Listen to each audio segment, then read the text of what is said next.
Okay, here we go.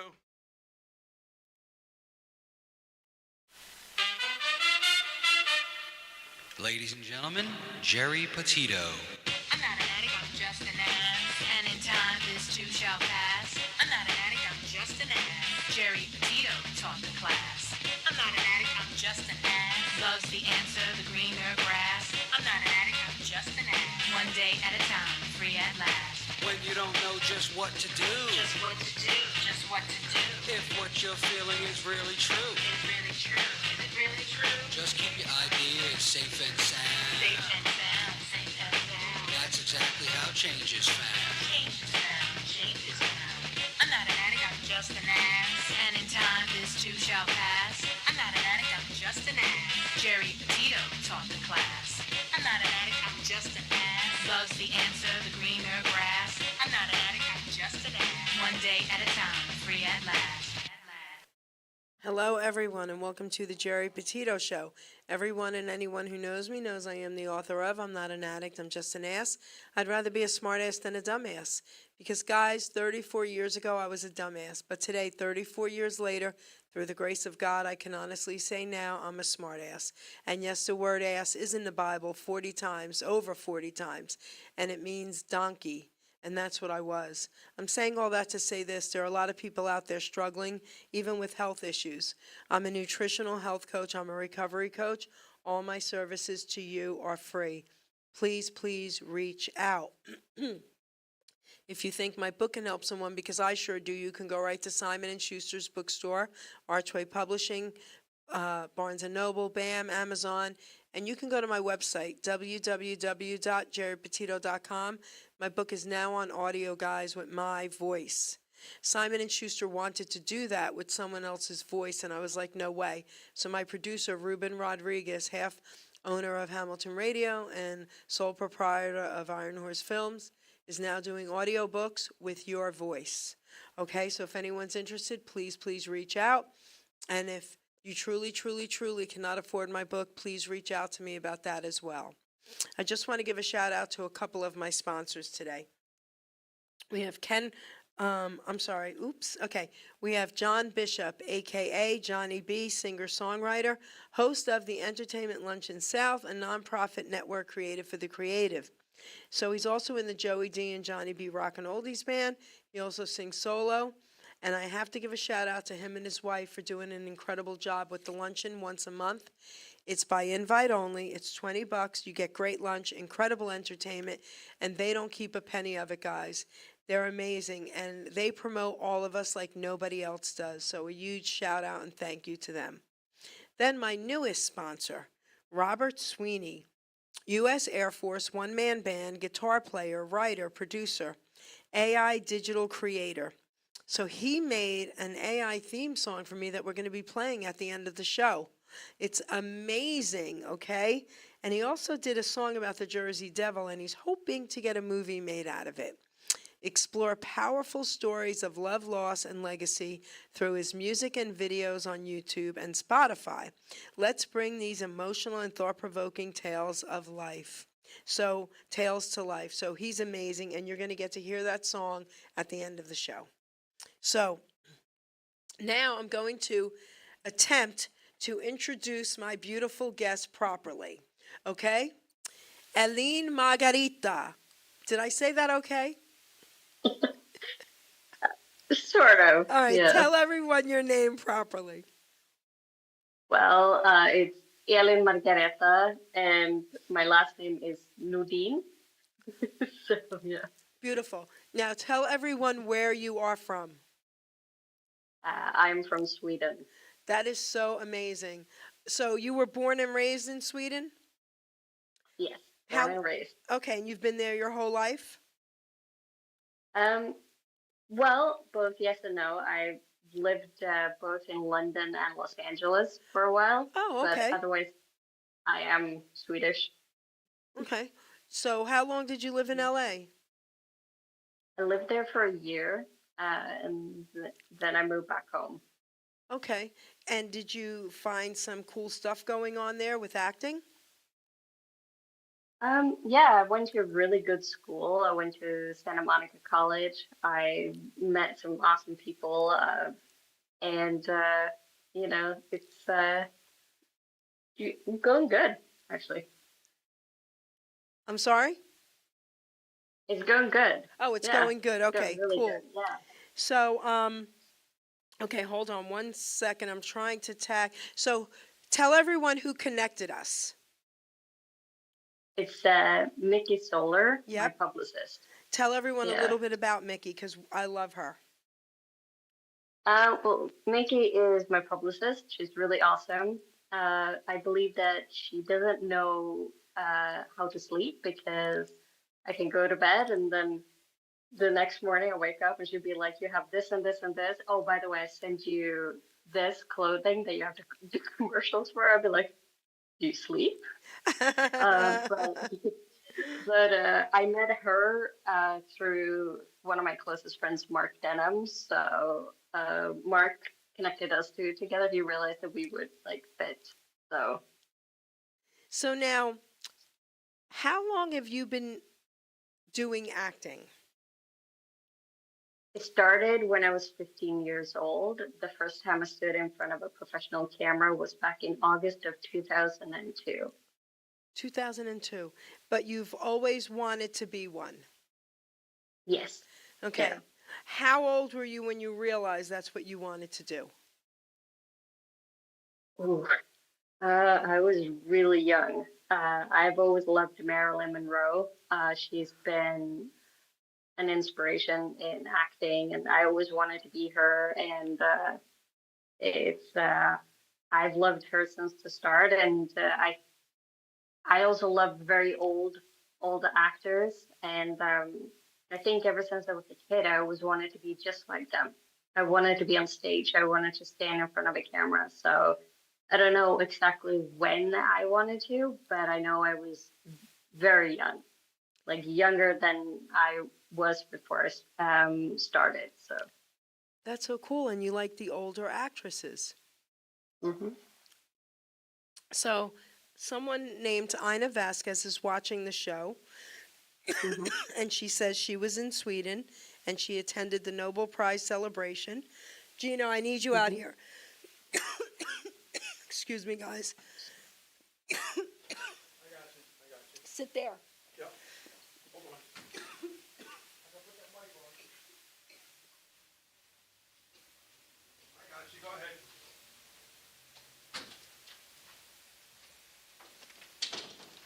Hello, I'm sorry about that. Yeah, we had Hello. yeah, I'm the fill-in. My name is Doc G, by the way. I'm the owner of the radio station and this Iron Horse Films. Yes, what she said, when you started out, when did you know that you wanted to become an actress? Um, I yeah, like I said, I was very young. And, I saw Marilyn Monroe. You know, she was the one I wanted to be just like, and I watched her films, and I was always very fascinated by the old stars.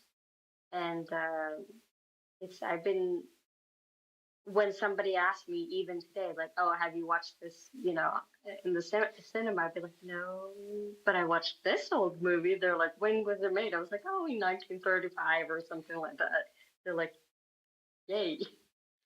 Yeah, there's a lot of famous Swedish actresses around. Anita Ekberg was one. Of Hmm. course, everybody knows Anne. I mean, she was in Greta Bye Bye Garbo. Birdie. Yes, yes. So, Yeah. I mean, unbelievable. Your area and the people that are so talented in your where in your location. Do you think there's something in the water or the air that does that, or it's just people just they desire to become an actress or an actor? Um, I mean, I think maybe it is like both, but it's like when you want to be something, especially here in Sweden, it is you everybody can become an actor, but it is sort of like we have this unwritten rule that you have to respect the craft and you can't just make it a joke. So when you make movies that you sort of poke fun of everything. You sort of respect it still. Um, and you go to school, you take courses, and you go to many auditions, and so that's pretty much like where I'm from. It's like it's everybody can become it, but you still have to like put the work in, like, in there.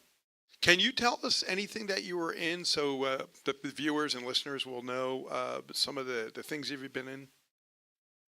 I'm mostly in like short films. I was recently in a short film that was released called Hedwig. It was released on a film festival in Australia. I've been in feature films like if you love horror, the Toy Box Killers. I was in. I played one of the crazy killers, and more like also Cornelius, Call the Midwife. I've been on, and it's a bunch of stuff, and yeah, it's Angels of Brick Lane. Uh, After Claire's funeral. I mean, there's been a lot of movies that I've been in and shows. So.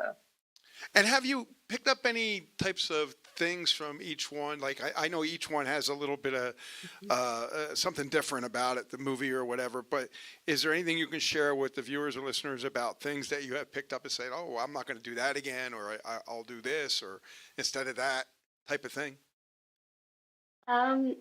Well, the first time I did, it wasn't actually like um a sex scene, but it was sort of like the bedroom scene.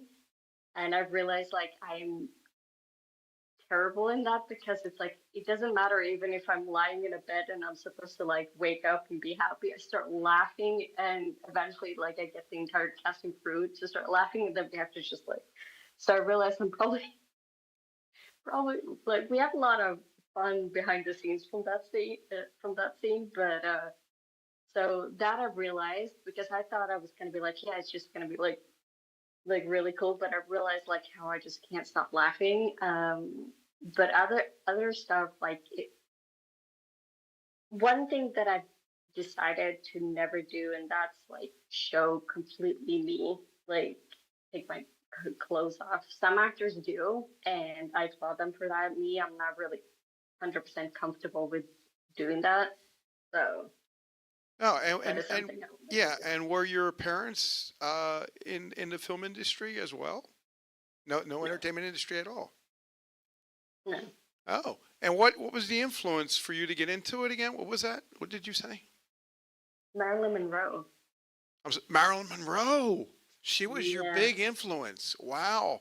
And what was it significantly that you liked about Marilyn Monroe, other than she was beautiful and she was praised by everybody?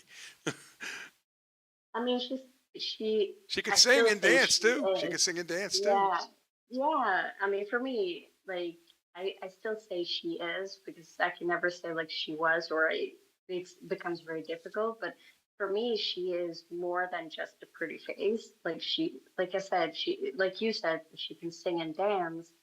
But she started her own production company. She was a producer, and she also went out of her way to help her friends. It's like, and she was so talented in not just being a comedian, but also be a dramatic actor. Like, it's just she was just there is a reason why as soon as you see her, even if she was in a small scene, she becomes the most recognizable like face. And that was even before she became the Marilyn Monroe. And so, I mean, she just walked in and stole the entire show. Was there one significant show or a movie that really did it for you for Marilyn? Was it Gentlemen Prefer Blondes, or was it something funny? Because she's done a lot of different things. Yeah, no, it's actually not a comedic role. It's actually a dramatic role. It's Niagara. That one I recommend it. She plays, yeah, of course she used sexuality in that character, but it's not a comedic role. It's a dramatic role, and it's a thriller, and it's just absolute. She's just stunning and talented, and it's just like just walking out like in the scene where she's gonna put on this song, like for me I was like, yeah, just please just do it. And she is just wow in that movie, Niagara. I recommend to watch it. Yeah, she had an incredible, I mean, career, but she Hmm. definitely warranted everything that she's done. Are you back now? Hmm. Stay here. Okay. Who are you speaking of? We were just talking about Marilyn Monroe. She was Oh, talking about how influential she was with her, and some of the things that she liked about her was she was her own woman, right? She started her own production company, and a lot of things that we really didn't know about her. She was talking about, yeah. So that's really interesting. I was curious and about for that. someone so young to love her. Yeah. So, do you try to act like she did, or do you have your own Yeah, style? I have my own style. It's I'm inspired by her. I am, but I feel that there is nobody like her, and I know that a lot of studios wanted to make other Marilyn Monroes after like there was one incident where she's like, I'm not gonna take these roles because like you just want to make me look stupid, and that she wanted to play more dramatic roles. So some of her friends put her in the trunk of a car and drove her to the airport and flew her out to New York, and she was there. And so for me, I would have been like petrified. I would never been able to be like, okay, I'm gonna get myself into Right. a car, like in the back of a car. Like they could have kidnapped me or something like that. But it's no, I have my own style, and but I'm thankful that she's leading the way. That she's been like so instrumental, a big inspiration for me. So So, what other actors or actresses did you like? oh, I love a lot. I love Greta Garbo, Ingrid Bergman, one actress that I sadly has only seen a few bits and pieces of, and that's Virginia Rappe. A lot of people don't know her. They know about her death, that she died in the 20s after at a party with Fatty Arbuckle, and people believe that she ruined his career, but that wasn't true at all. Media ruined it, but it's but these today's actors are really like Gillian Anderson from the X Files. I think she's really talented. There is a bunch of actors I like. Anne Hathaway. Oh, yeah. I think she's good. Yeah. Not just good. I mean, there is a reason why she won. So I mean, there's a bunch of actors I love. Okay. Very cool. Yeah. So now, did you happen to ask her about anything she's been in? Yeah, we were talking about that. You were saying in a couple different movies that you were in. You went through that. You can summarize back to Jerry as well. Yeah, so I've been in a movie that came out just recently called Hedwig, and that was released on a festival in Australia. Oh, And I've been in tons of like short films, and then with feature films, it's been Toy Box Killers, if you love horror, and feature film called Cornelius is about a Swedish musician. I was in Called the Midwife, a bunch of like shows and films I was in. so I have a question. So, have you traveled a lot all over the world? Not all over the world. I've traveled mostly like to England, Okay. especially because I film mostly in London. Okay. Okay. So now, Mhm. have you taken a lot of acting lessons?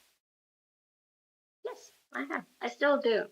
Okay. I think it's very important that Yeah. you don't get stuck on playing the same role over and over again, because s- I often go to teachers who, start from the scratch, and they're like, okay, so you can do this, like you're good at this, but you need to like, and then they help me fix a few things here. It's like, well, and I like that. I like to see, like where I can take my craft, and it's okay to, like ask for help.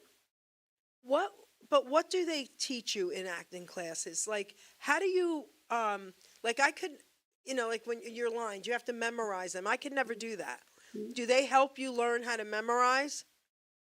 Yeah, they do. And then they can also help you, during different like stages, like different ways to perform it. If you're gonna be sad or happy, um, it's also like one of the reasons why I still go today is because like if I continue doing the same thing, they're gonna be like, okay, so you can do point A in a different way to do point A, and that can help me like navigate to play a different, like character. So when you have to be sad, you have to think of something really heartbreaking for it to happen? No, you don't have to. Okay. It's completely up to like the actor, um, of how they want to. But sometimes it can be the way you prefer, like say your voice and the way you move and how you build it up. Especially with the lines. A simple line can become happy or sad. It can become rage. It can be fun. It can become. It can become. Do apologize. It can become anything that you make it out to be, and it's up to you. Wow, that's pretty cool. Doc G? Yeah, I think so too. I believe a lot of actors and actresses, if they develop that technique where they can go from sad to happy, from happy to whatever, they will get more roles. Because I've seen it happen in not only in my personal life with my daughter, because she was trying to act years and years ago, but also other actors I've watched over the years on TV that had interviews said, I've got the role because I just went in there and was by myself.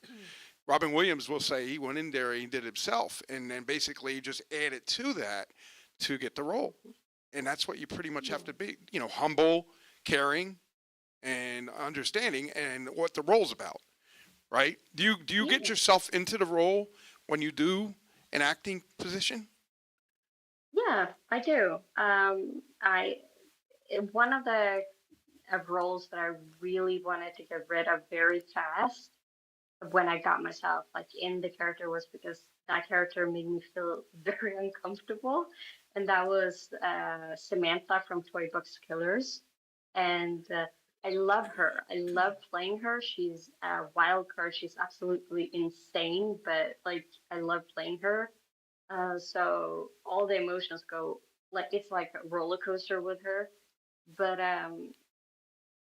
she is so uncomfortable because of everything that she does. She enjoys what she does. And for me, I'd be like, yeah, I'm not going to eat flesh. Like, I'm not going to eat human flesh. So, and stuff she says and does, I'd be like, yeah, I don't want to meet her in an alleyway. I really don't want to, go home with Oh my her. gosh, that's so funny, in an alleyway. Interesting, And very interesting. yeah, so I played her twice now, and I know I'm gonna play her a third time because Mark is working on an amazing script. So yeah. So other than her, who else do you love playing? Or what were some of your favorite roles? How about that? That's a good question.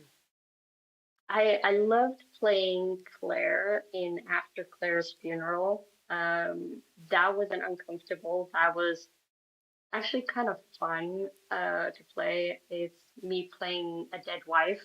Uh, How did you play a dead wife? Didn't you just lay there? That's what she was talking about earlier, no, I think. no, it's actually I come back to life. Oh my gosh. It's almost like the show. It was a movie called Weekend at Bernie's, where they made this gentleman look like he was alive, even though he was dead. The whole movie is routed around that one character. Yeah, and his arm is like Yes, moving. yes. And they're Flailing out. sitting with Yes, the yes. string. And that was one of your favorites. Okay. Well, I guess because it Well, was so out. actually, they do that. Yeah, because we it was didn't so have a outside the script. box for you, Yeah. right? And it was like, oh, I can do this. This is fun. Let me put my whole character into it, right? Well, I wasn't sitting. I was actually coming back to life, and I was like moving around Uh, on my own. But she was fun to play. That was a short film. I would have loved to play her in a longer movie, like in a feature. But I'll talk to the writer and Oh my gosh. director. Um, but there was a bunch of different characters. I loved playing. She was only a young mom on called the midwife, but I loved being there on that set. But yeah, I love all my characters one way or another. It's always been like a dream, but some of them stick out the most, especially Samantha. Samantha. So, what were Yeah. some of your least favorite roles to play? That would have been Samantha because of how uncomfortable she makes me feel. Wait, I'm sorry, I didn't yeah, understand. I didn't that. understand what you said. Say that again? Samantha, because how she makes me feel very uncomfortable with things she does and likes. But that's for an actor. Like you have to play stuff that you're not comfortable with. And if you don't want to do it, you don't take the role. So now, but what happens when you don't want to do something and you don't take the role? Does that, inhibit them from wanting to hire you for other roles? No, because then they know what you want and what Okay. you don't want. Okay, Yeah. that's good. So one thing is when you audition, because I've been the one who sat on the other side of the table and auditioned people for different roles. And one thing that we always ask, and one thing I've been asked, is like, are you comfortable with doing this? Oh, And if you say that you are, then you will be put forward for either another audition, or maybe they will call you and say like, hey, we really liked you and we want to like hire you. So if you come on set later and then you say, I don't want to do this because it makes me very uncomfortable, then they're going to be like, wait a minute. Like, you just said that you could do this. Like, even if Samantha's actions makes me feel very uncomfortable, I'm willing to play them, but I'm not willing to do it to a person outside, like filming. Like what she does is like borderline insane. gotcha. But when Mark asked me, I was like, yeah, I'll do it. And it's even if her actions makes me uncomfortable, I still do it, because I love the character and I love the script and just her actions. I can like as soon as it was cut, I'll be like, okay, get out, get off. Wow, okay, Dr. Yeah, are you willing to like travel for some of these roles, like all over the world, or have you done that? I'm willing to travel. I am.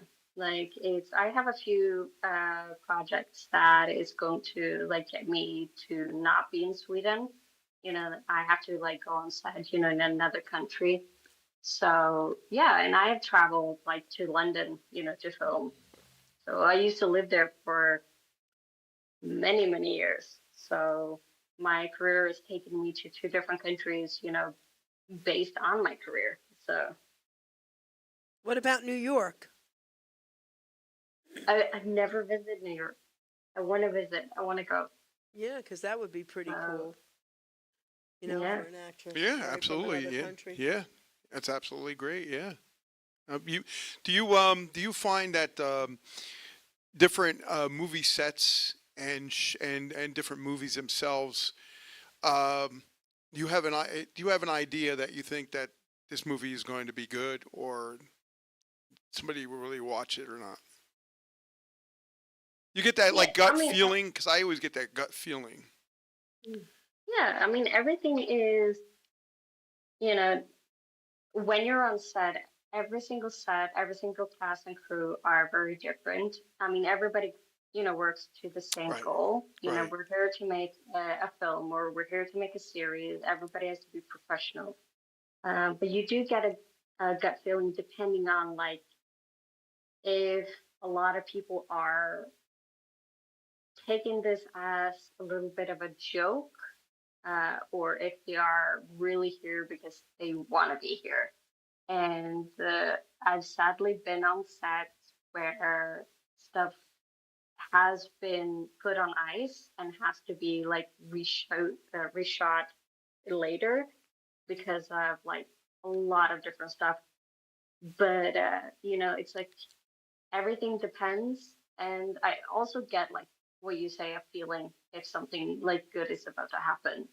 It's like Hedwig, I was like, as soon as it was finished and released, I just like, oh my god, I can't believe it's like finished. And we were only two people like on that set, and as soon as the other actor found out it was like done, the other actor is Anna Maria Victorson, and as soon as she said, oh, thank you.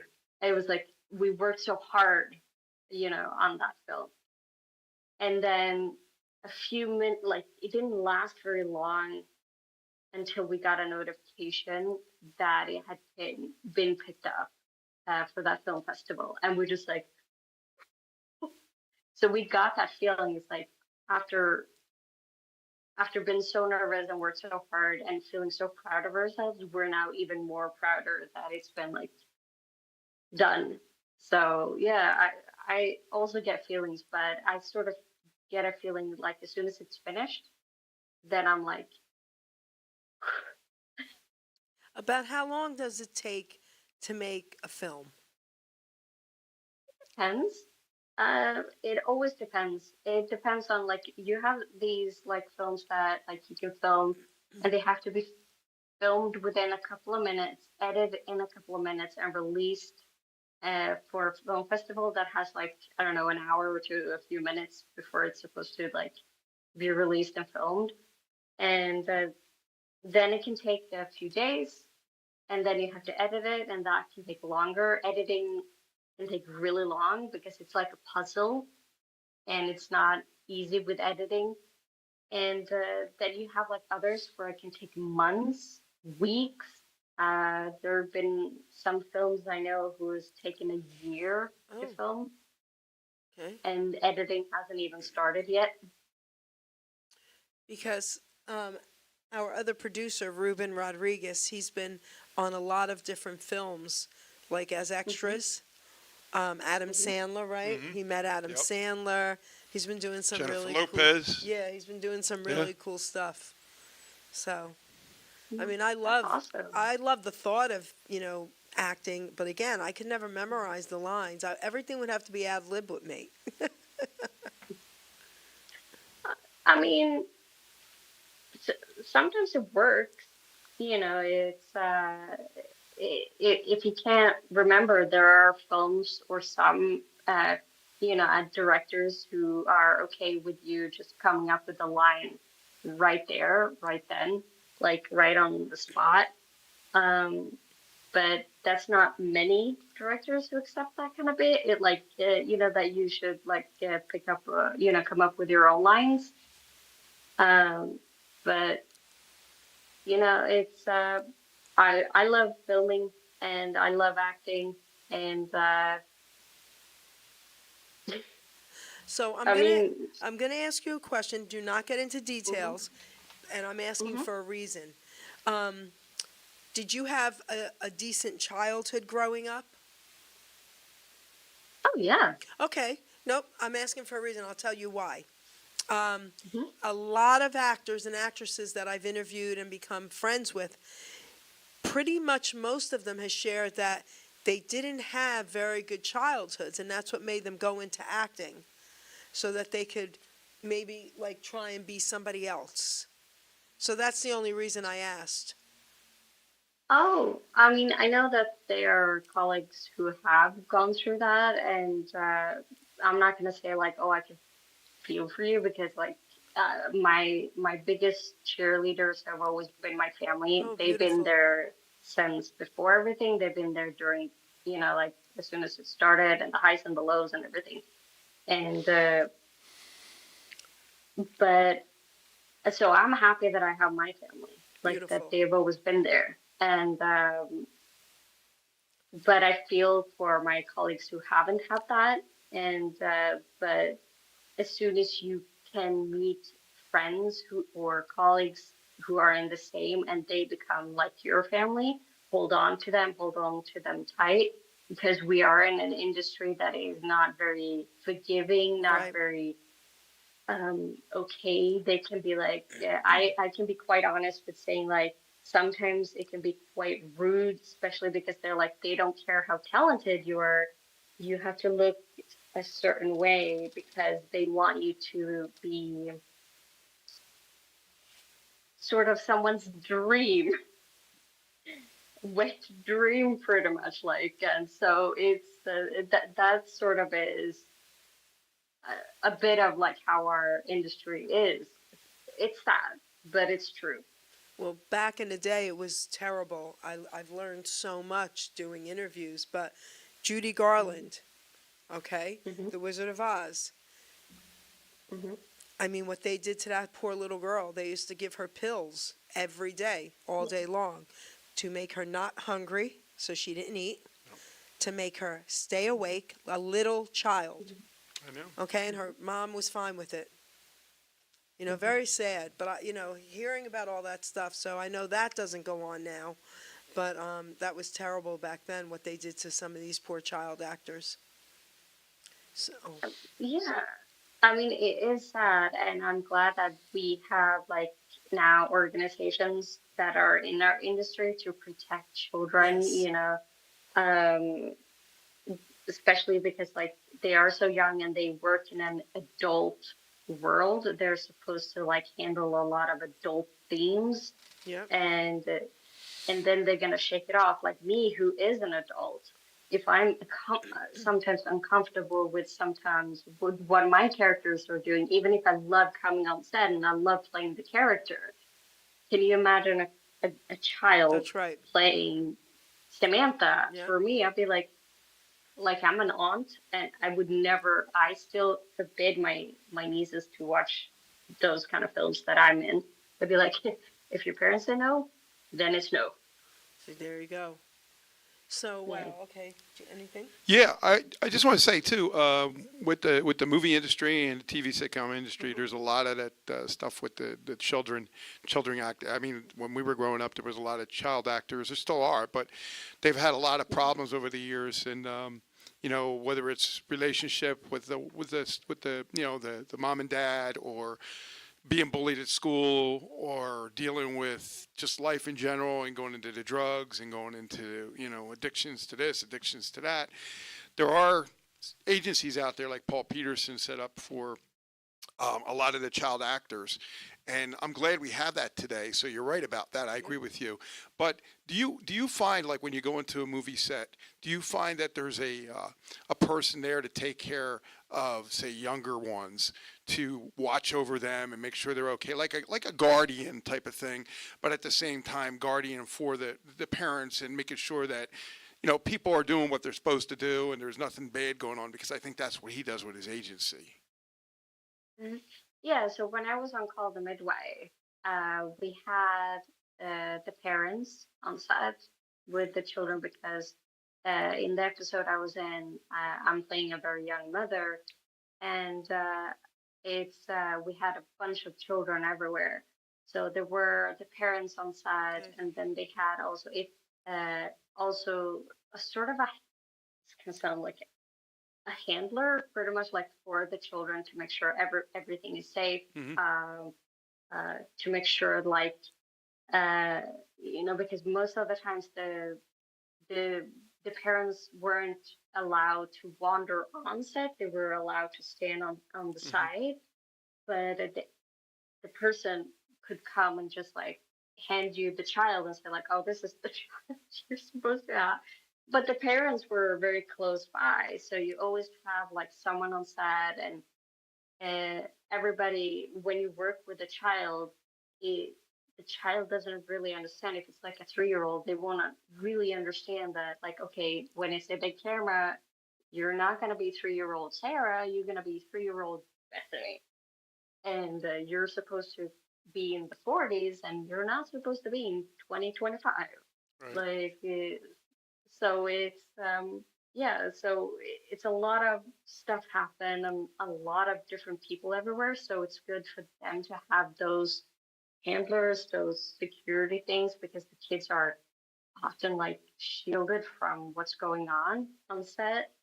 Very cool. Um, Yeah, thank God. but most of the films that I work in, especially like the horror movies, we don't work with anyone below age of 18 because of like none of us are like, like comfortable with like, like having someone minor there, especially with the kind of like the stuff that we're doing. Like it's a lot of blood and use of Hmm. foul language and drug use and murder and stuff like Yeah. that. And it'll be like, no, we prefer to like not have it. But as soon as like we are, like having a role that has to be played by somebody who's below, we're gonna take it when that day happens. So now, what do you have coming up? Yeah, so I have a few projects that are coming up. And one is a horror series called The Frenzied Quill No. that I've written with my friend Paul Bagnall. And we have, so Mark Denham plays the lead character. He plays a journalist called Michael who investigate like supernatural stuff uh, for his like magazine. And so we're right now just looking for production company and distribution companies for that, so we can start hiring more actors and start filming. So that one is coming up, and then I have a few films that are coming. And right now, I'm also filming a short film with my friend Anna Maria Victorson here in Sweden. So yeah, so there's a few stuff, and also doing commercials for clothes. Yeah, I was going to ask you, who have you met on the set? As far as people maybe would know, any famous movie celebrities or anybody like that that we can share? Well, the cast from Called Midwife I met, and like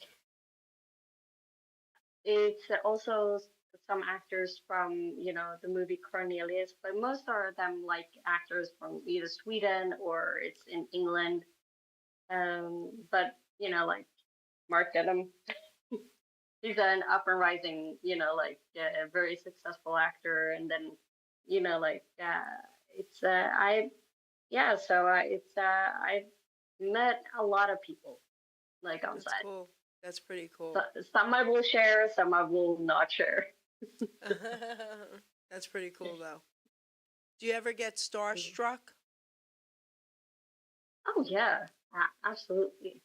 But then it sort of fades away. Like not starstruck would be like, oh my god, I want to die. Like, but I think the only time, like when I lived in London, I used to like when I wasn't on set, I used to work for an event company, and that event company was very much like involved with a lot of like celebrities and private parties, and so the first time I really met one of the biggest Swedish stars was like at an event, and he was really nice, and it was Alexander Skarsgård.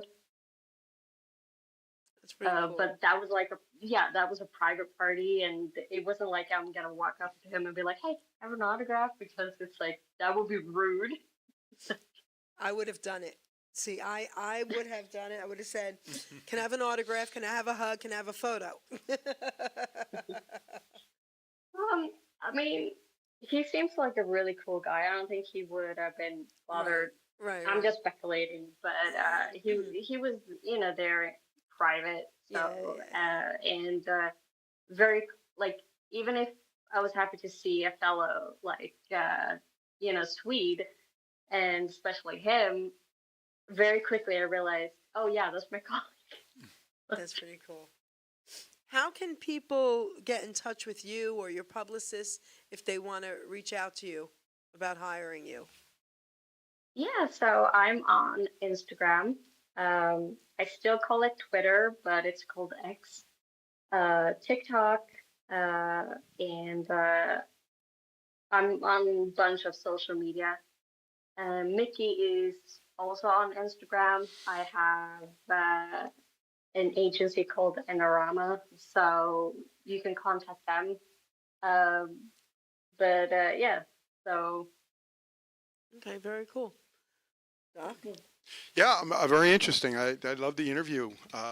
Thank you for sharing everything you shared with us. Uh, Anything else you want to share with people that you have learned from just going to the movie sets and stuff like that? Any type of things? yeah,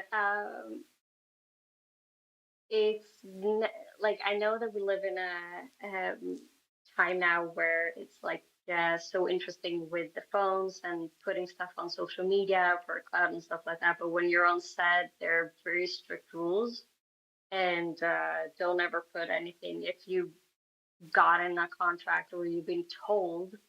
Uh, don't put anything until like it's finished. Don't put it on social media until it's finished, till you got clear, because there's rules and reasons for it. It might be certain things that shouldn't, like come up, or certain colleagues don't want to be photographed just yet. They might want to like, have their first photo out. And also, if you go on set and they say, okay, we hope to be finished by 8 p.m. It never finished by 8 Okay. p.m. It always like I know that for a finished fact. later. I know that for a fact. You're Yes. right. Yeah, so never plan anything. Like it's like I've even stayed over on film sets just like because it's like it's not worth it. I'll be like, yeah, so I'm gonna leave and then come back. Like I'm just gonna like turn around in my home, so I just stay over on some sets. So, Be prepared to stay for a long time That's is what right. you mean, from That's like right. maybe 8 o'clock in the morning or earlier to like 2 o'clock in the morning the next day. Because that's what I've done Oh on yeah, film sets, and I believe it. You're right. You're 100% right. If not yeah, longer. yeah. Sometimes we saw the sun come Oh up. yeah, okay. yeah, yeah. And they're like, okay, so now you're ready for the next shoot. I'll be like, no, no, I just need coffee first. Oh my gosh. Okay. Yeah. Oh my gosh. So this was But pretty cool. We're coming to the close of the show, but I don't want you to get off. I want you to be able. You have a few more minutes. Take your time. mhm, Anything you mhm. need to share, I don't want you to say, "Oh, I wanted to say this" or talk about this. The mic is yours. um, I do have a podcast Okay. Come on. that called The Untitled Show by EMN, that I talk about horror and supernatural stuff and missing people, and so yeah, So you that love is awesome. horror. You love horror. All right. Yeah. Let's talk a few minutes about that because I don't. It scares the crap out of me. So what makes you love horror so much? Oh my gosh. It's I just love it. Like loved it ever since I was a small child. My Here in Sweden, when we rented movies, we have to have like the parents note that, or they come in, and my parents used to write notes that give me permission to like rent these splatter movies, and I turn up normal. No, but there had to be something inside of you. Like, what makes you love it? Um, I mean, one of the first movies that I remember that I watched was It, with Tim Curry, and I remember his laugh, and I wasn't scared. But the only thing I'm scared of is like when they have to like fix with the eyes, like That's what you're that I scared can't of? stand. That's what you're scared Yeah, of. yeah, Oh my gosh. Oh yeah. So yeah. so Ina's still listening and she said she loves horror films too, okay? So when I had my coughing fit, what I wanted to tell you about her, I did Hmm. mention, but I'm going to repeat it. So she was in Hmm. Sweden and she attended the Nobel Prizes celebration, and her daughter was friends with Clay's Nobel? Please, no, Nobel? Nobel, Yeah, Nobel. yeah. Okay, cool. Okay. I'm not sure who that is. Okay, she'll tell me. But that's very cool. But she's loving the show. Uh, I did not know you liked horror too, Ina. Okay, I don't know if we could still be friends. But no, You no, can be my friend. seriously, I want to go back to that because as a child too, like inside of you, what made you like love horror? You weren't afraid? No, I'm actually very comfortable with watching it. Like there are a few stuff that I can do like this, and I'd be like, "Oh, that was a like I don't like that." But I love horror. It's I just do, Okay. and I'm sort of like very picky with my horror. I can still like rent something if I think it's really be like I didn't like that, you know. But it's yeah. What? Wait, So, wait, wait. Okay, I need another couple minutes on this. When mhm. you say you're really picky about your horror, you mean it has to be really horror? Like if it's not, if it doesn't scare you that much, it's not good?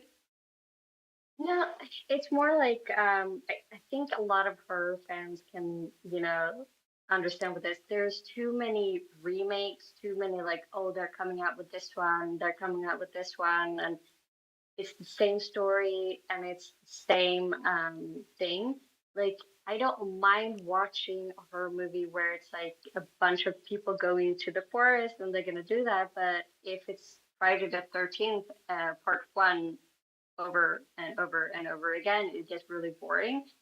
But especially if they use Friday the 13th because we want to see Jason, like, Oh or, no, I you know, don't. like, but it's horror fans for me, especially I can speak for myself as a horror fan, but I can also speak for myself, you know, working in horror is that it's a very great and welcoming community that is, you know, like very much like we're sort of bored with the titles when they're like, oh, you have to have this level horror, this horror. We'll be like, no, it's a horror movie. Just say it's a horror movie. We don't want to have like A, B, and C. Like it's a horror movie. It's like you have somebody with an axe. That's it.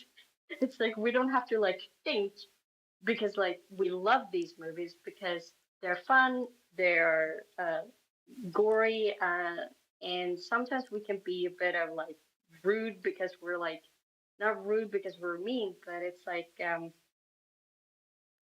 we're very protective over it. So when somebody comes with something new, we'd be like, we're not gonna like it until we watch it, if, you know. But we want to protect the legacy. We want to protect the horror movies. So You are so funny. Oh my gosh.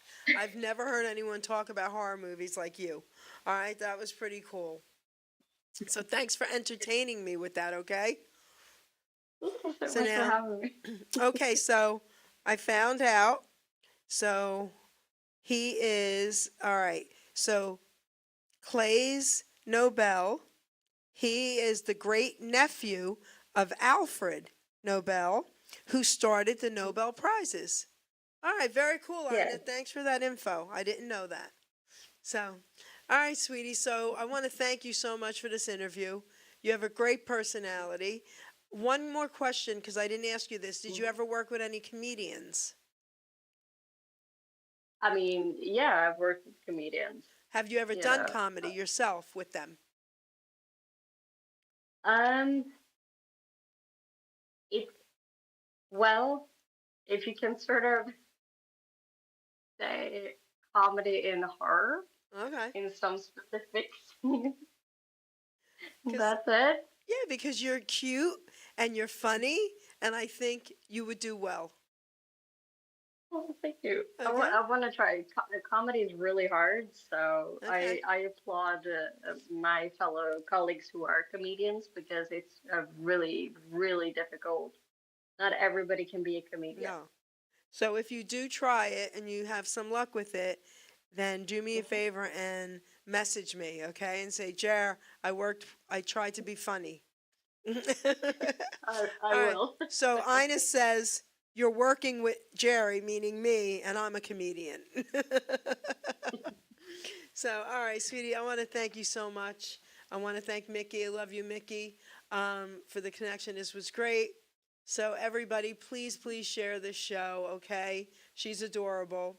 And we're going to close out with my new AI song that Robert Sweeney created. Okay, here we go, guys.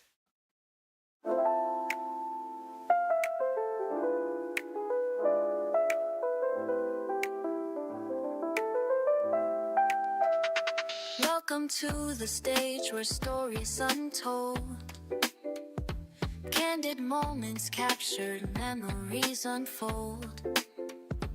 Gary's got the vibes, a soothing flow. Come sit back, relax, let the good times glow. Jazz in the air, let it take you away. Welcome to the Geri Petito Show, where every heartbeat and every note flow. Jazz melodies weaving through the night. Together we'll shine. Everything feels right. Deep conversations where the heart finds a voice. Together we laugh, sometimes we rejoice.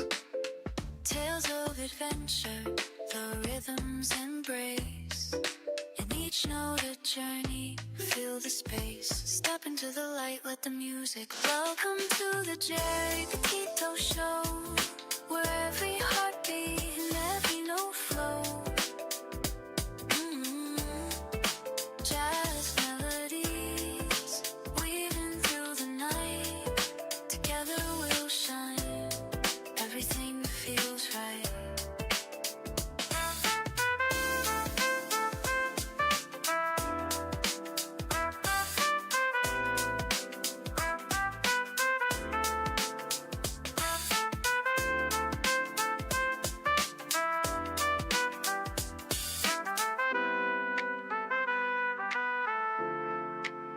So tune in now, let the magic start.